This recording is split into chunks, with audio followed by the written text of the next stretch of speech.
Assalamu alaikum wa rahmatullahi wa barakatuh, and welcome back to the Madrassah, the show where we discuss issues related to the contemporary Shia Madrassah, wherever it is. And in this episode, we are continuing our discussion on professionalism within the contemporary Shia Madrassah. And we are focusing on enabling of learning. And before the break, we looked at issues related to resources being used. We related to the size of a class that we are asked to teach.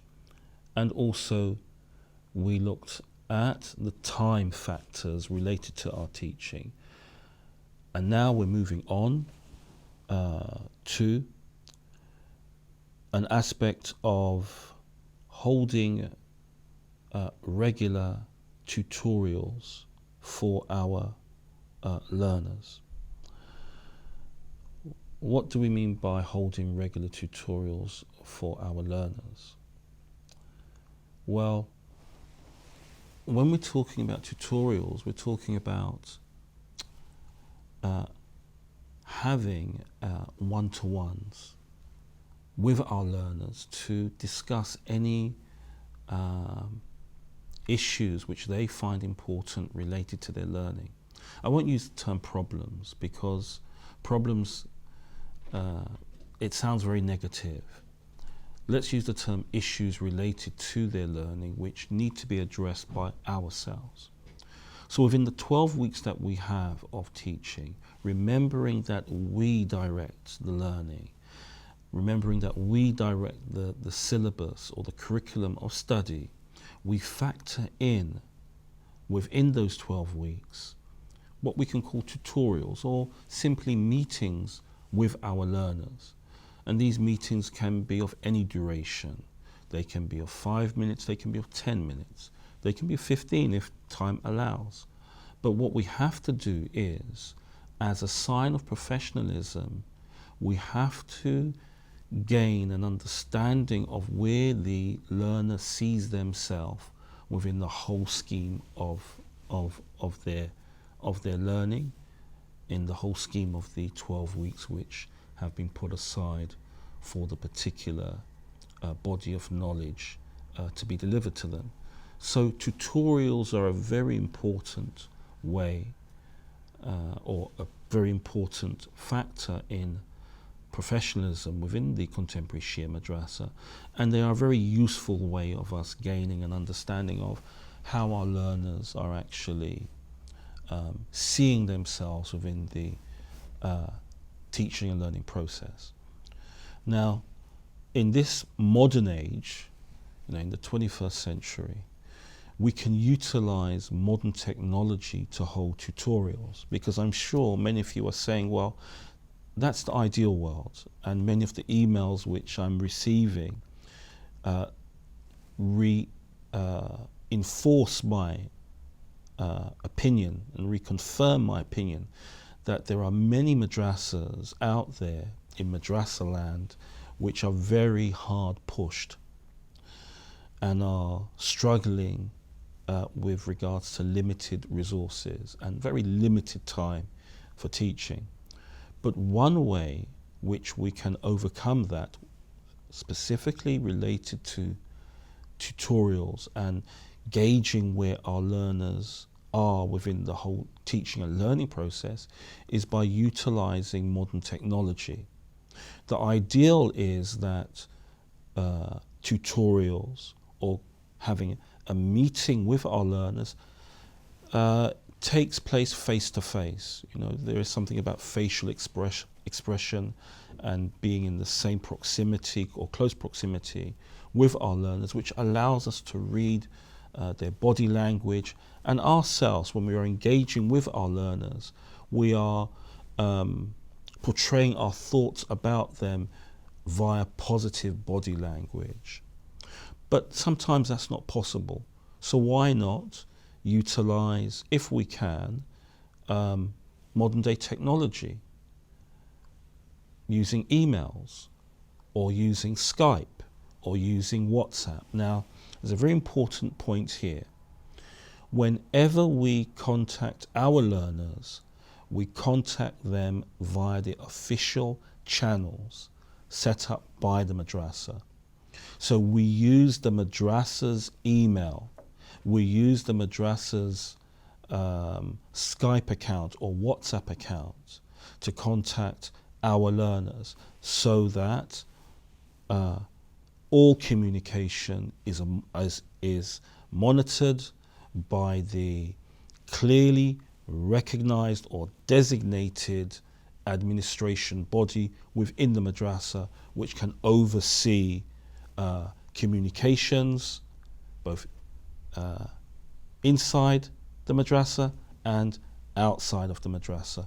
And here is an aspect of child safety and also teacher safety. So if we are going to use emails or Skype or WhatsApp or any other means of communicating with our learners outside of the designated time that the madrassah allows for, then we do it via the official channels. It's all about safeguarding, and safeguarding is definitely an aspect which we are going to be exploring in depth with certain professionals who we have asked to come onto the show to discuss these very important issues for us. So, tutorial, or simply meeting with our learners for them to express their thoughts, any issues which are arising with regards to their learning within that 12-week body of time that we have allocated for us. Another aspect of effective professional practice is one of dealing with behavior. Now, in much of the literature that we come across related to teacher training and teaching within schools or colleges or universities, or even the madrassah, alhamdulillah, there is an emerging body of knowledge related to teaching and learning within the within the madrassah emerging now. One of the aspects which arises with regards to professionalism is dealing with behavior, and people usually mention dealing with challenging behavior. It's all a matter of perspective.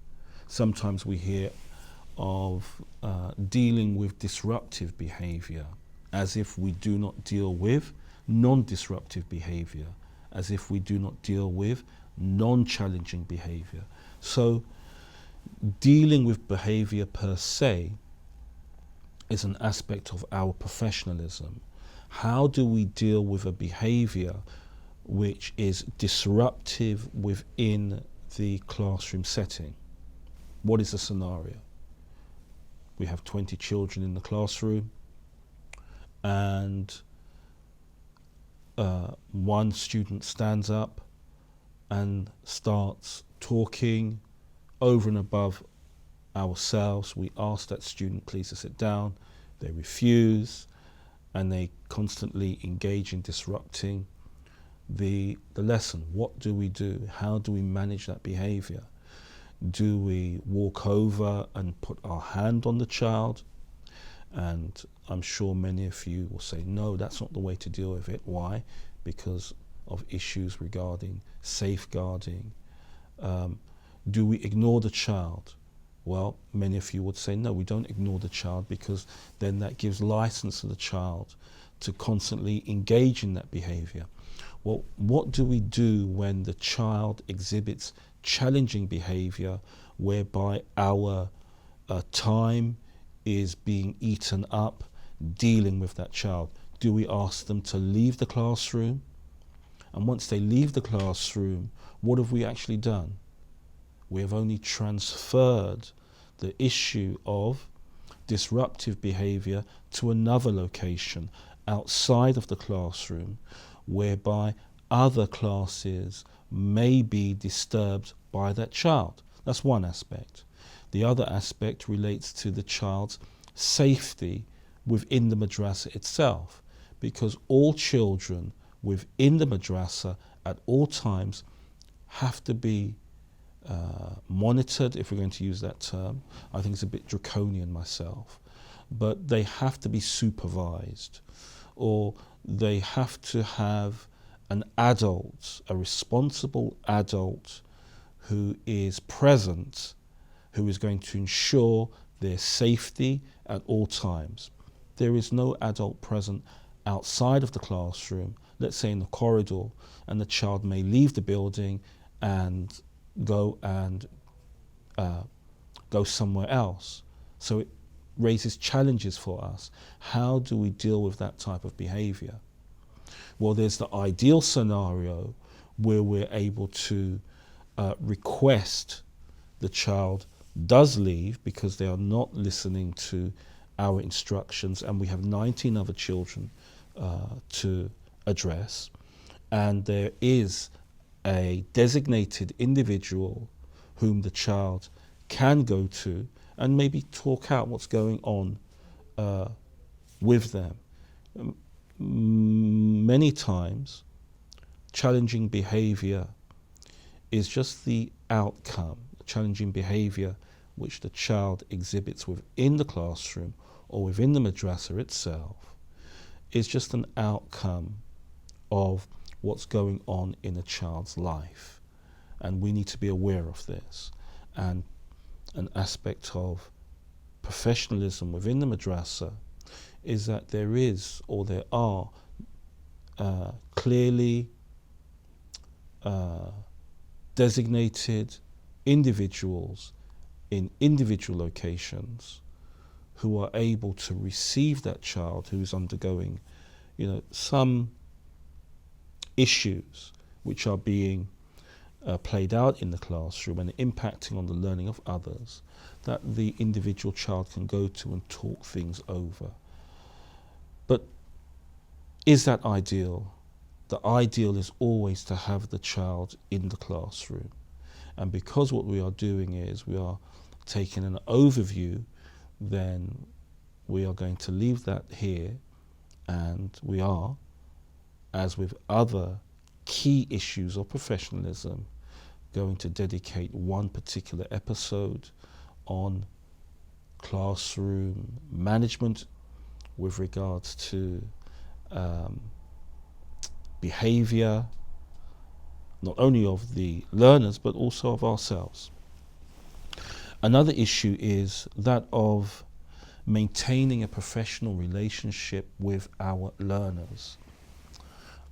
There are professional barriers or professional boundaries which we as teachers within the madrassah must adhere to. And these professional barriers or professional boundaries, the proper term is professional boundaries, not barriers. The professional boundaries which we adhere to are also influenced from an Islamic ethos as well. What do these professional boundaries look like? Well, one was alluded to previously, and that is in the sense of using technology or emerging technology to contact our students with regards to tutorials. When we contact our students outside of the madrassah, it must be in line with the professional boundaries which have been established by that madrassah in its policies and its procedures.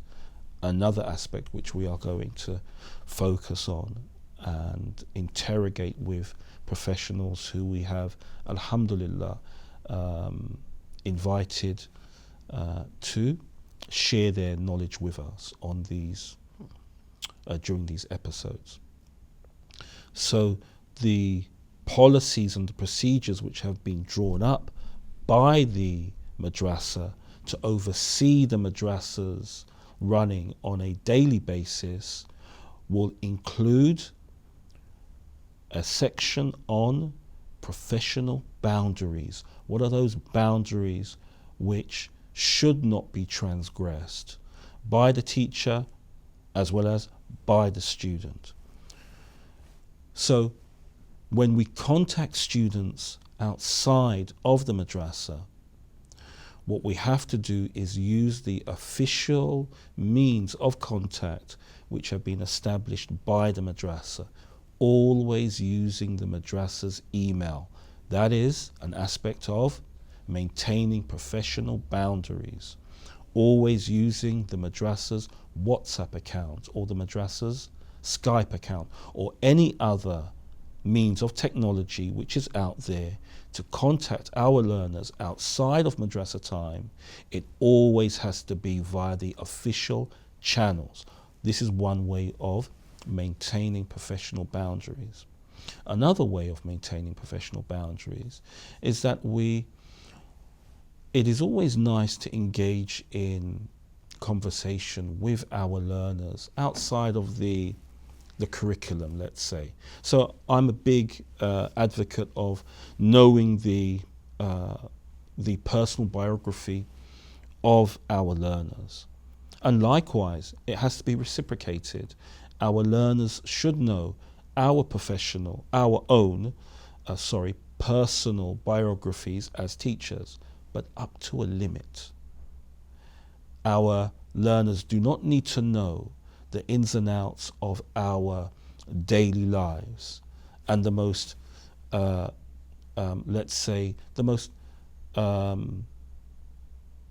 personal aspects of our lives outside of the madrassah. We are teachers. Yes, we teach in a way in which is welcoming, which shows solidarity, which is loving, and which is rooted in compassion.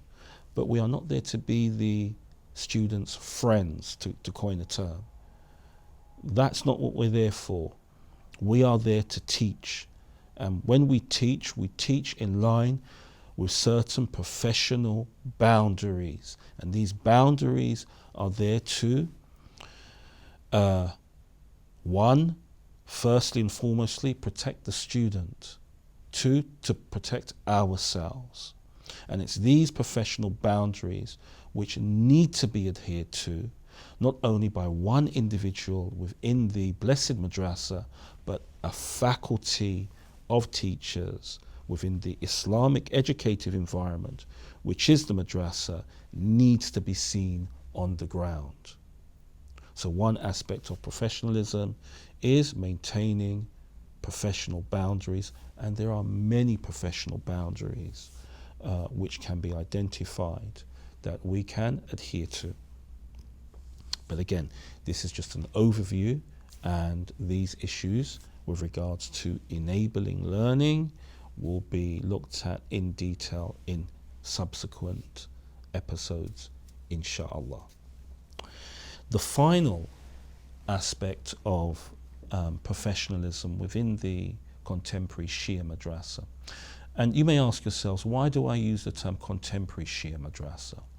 Well, I am of the opinion that the Shia madrassah has undergone many changes, and these changes have been of a proactive nature, as well as they have been due to external influences impacting upon the madrassah itself. The contemporary Shia madrassah is an institution, is a manifestation of many things which are taking place in the wider external world. And the modern Shia madrassah is a site, a place where dynamism, where inclusivity and diversity are wedded into its very fabric. So the contemporary Shia madrassah is a reflective site, a site of discovery, a site of questioning, a site of debate, a site of discourse, and a site of safety and security, not only for the learners, but for the teachers as well. So the final aspect of enabling for this episode, enabling of learning for this episode, is that of effective communication. How do we communicate with our learners? What type of language do we use? What type of resources do we use? Because communication is manifested in many different ways. We can communicate via our body language. We can communicate via the words which we use. We can communicate via the resources which we use. We can communicate via the planning which is seen in our teaching, that the students are able to see that this teacher is prepared for every single session that we have with him or her, and this communicates to the learners something about your practice, something about our practice. So effective communication, using the right level of communication for the individual learning group that we are teaching. The right language, using a variety of terms, using synonyms, taking time to explain certain words which are new to our learners is very effective, so that the learners at each stage of the learning process can see that they are placed at the center of the learning, and that we as professional teachers have as our main focus their learning, their transformative learning, their empowerment. And we do not empower, we enable empowering of our learners. This runs through our practice, and our learners are able to see this. Effective communication, speaking in a clear tone, taking our time to explain certain words for our learners, keeping in mind that in many instances, let's say within the British context, our learners have English either as a second language, sometimes as a third language. Alhamdulillah, some learners have English as their first language, but never mind.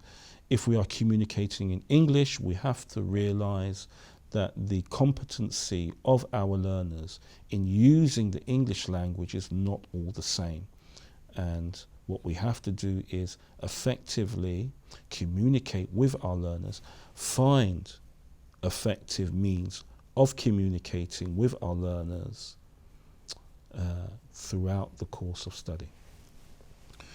A number of emails have been received, a number of encouraging emails have been received, and a number of phone calls have been received with regards to the show. Please keep them coming in, and your valuable feedback will be incorporated into a number of the episodes that we plan with regards to the Madrassah, and explaining what the Madrassah is, what it looks like, and how effective teaching and administration as well as learning all take place within the contemporary Shia Madrassah. So before I finish, I'd like to thank the production team. Thank you very much. Without their valuable help, none of this would be possible. Thank you very much to you for watching. And also, may Allah Azza wa Jal bless and guide and protect all the madaris wherever they are. Until next time, shukran jazilan. Assalamu alaikum wa rahmatullahi ta'ala wa barakatuh.